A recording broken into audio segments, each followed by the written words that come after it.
विधानसभा चुनाव की अधिसूचना जारी हो चुकी है। उत्तर प्रदेश में तमाम नए तरह के सियासी समीकरण भी देखने को मिल रहे हैं। आज 11 जनवरी को उत्तर प्रदेश की राजनीति के लिए एक बड़ी खबर आई। योगी आदित्यनाथ सरकार में कैबिनेट मंत्री व पिछड़े समाज के बड़े नेता स्वामी प्रसाद मौर्य ने मंत्रिमंडल से इस्तीफा दे दिया। समाजवादी पार्टी के अध्यक्ष अखिलेश यादव से उन्होंने मुलाकात की और औपचारिक रूप से जल्द ही समाजवादी पार्टी में शामिल हो जाएंगे। हमारे साथ इन तमाम विषयों पर बात करने के लिए हैं सुहेलदेव भारतीय समाज पार्टी के अध्यक्ष ओम प्रकाश राजभर जी, क्या माहौल है? 3 साल पहले आप जो कह रहे थे कि भाजपा साफ होगी और प्रदेश में परिवर्तन होगा, क्या दिख रहा है अब? आपके सामने है।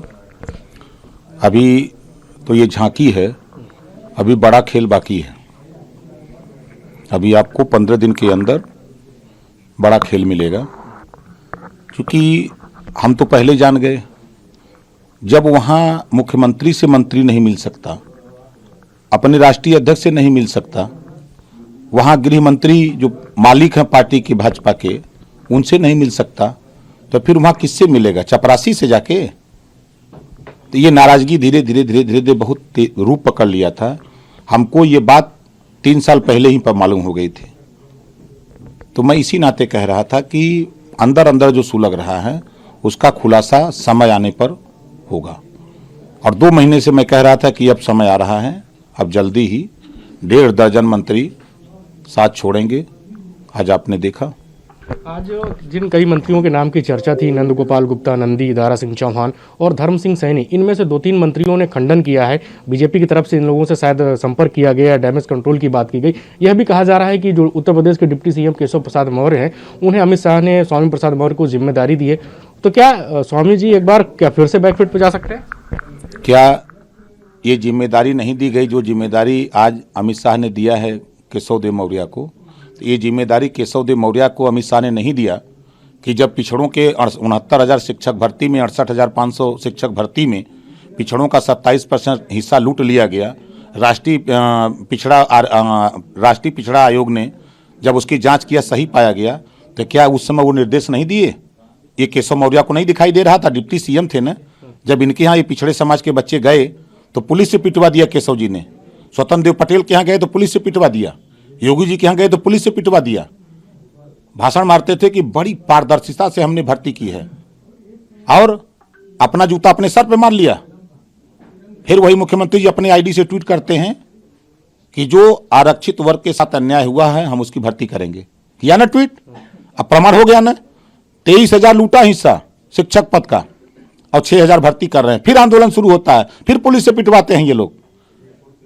उस समय नहीं दिखाई दिया अमित शाह को? जब मैं अमित शाह से कहा कि सामान्य वर्ग को सभी बच्चों को छात्रवृत्ति दी जा रही है, अनुसूचित जाति जनजाति के सभी बच्चों को छात्रवृत्ति दी जा रही है, तो फिर पिछड़ी जाति के बच्चों को छात्रवृत्ति शुल्क प्रतियोगिता क्यों नहीं दी जा रही है? होने जा रहे हैं तो तकलीफ हो रहा है। आप पूर्वांचल की पिछड़ी जाति से, राजभर समाज से आते हैं।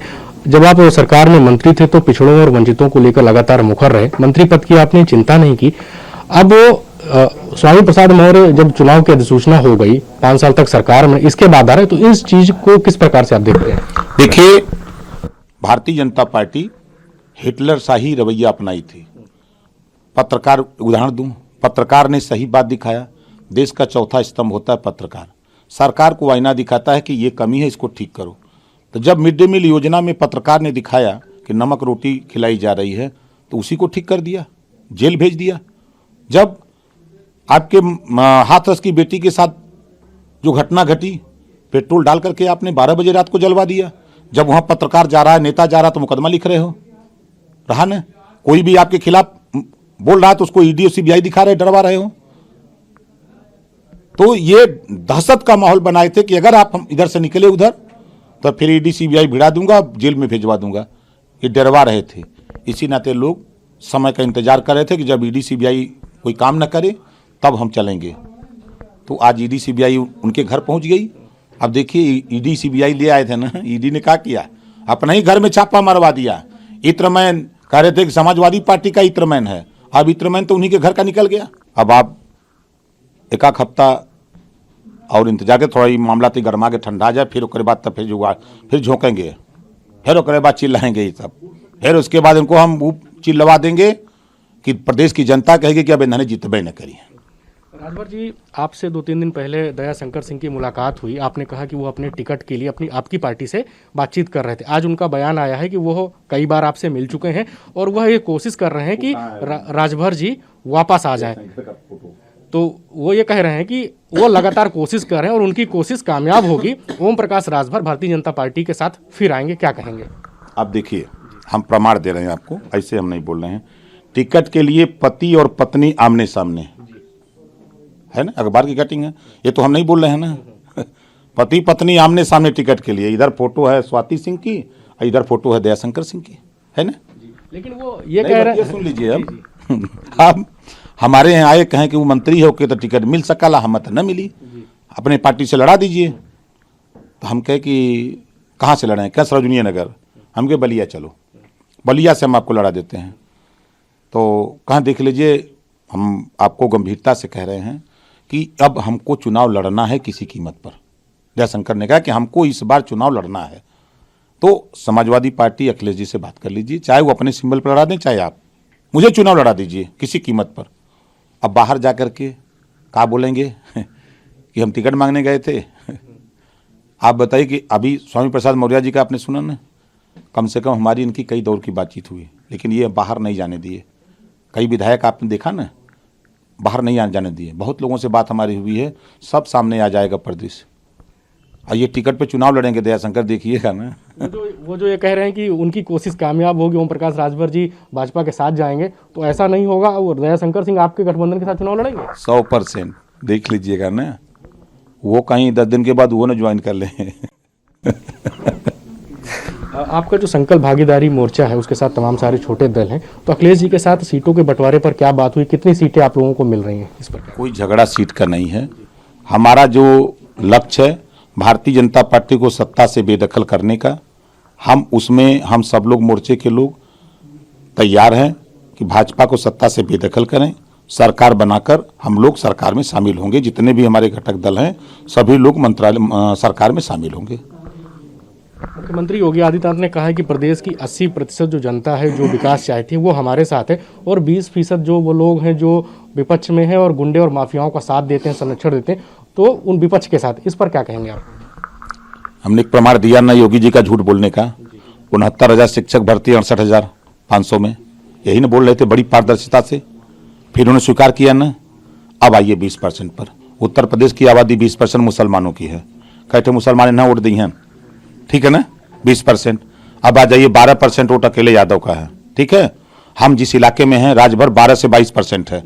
हम अब सिद्धार्थनगर से ले चलें आपको मेरठ तक, बादा, चित्रकूट, हमीरपुर, जालौन, उड़ई, झांसी तक, यहाँ 5%, 7%, 6%, 8% अर्कबंसी, आरक, खंघार है, बंजारा, बहेलिया है।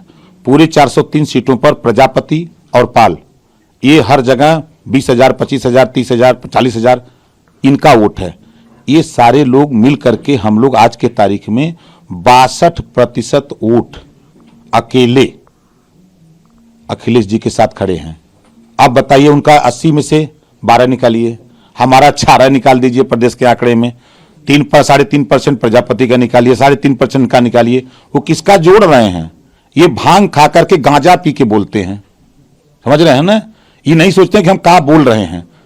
चलें क्षेत्र में ठाकुर शाही राजनीति किए हैं ना, जवाब देगा ब्राह्मण। हरशंकर तिवारी के यहाँ छापा पड़ेगा लेकिन ठाकुर के यहाँ नहीं पड़ेगा, विजय मिश्रा के यहाँ छापा पड़ेगा लेकिन ठाकुर के यहाँ नहीं पड़ेगा। आप कह रहे हैं कि जनता समाजवादी पार्टी के साथ है, भाजपा का सफाया हो रहा है, अखिलेश यादव मुख्यमंत्री बनने जा रहे हैं, तो ओम प्रकाश राजभर का पोर्टफोलियो क्या होगा, डिप्टी सीएम या कुछ और, क्या कहेंगे आप? लास्ट सवाल। हम लोग तय किए हैं मंत्री का, हमारे मोर्चे में भागीदारी संकल्प मोर्चे में जितने साथी हैं सब लोग मंत्री बनेंगे, ये तय हो चुका है हम लोगों का।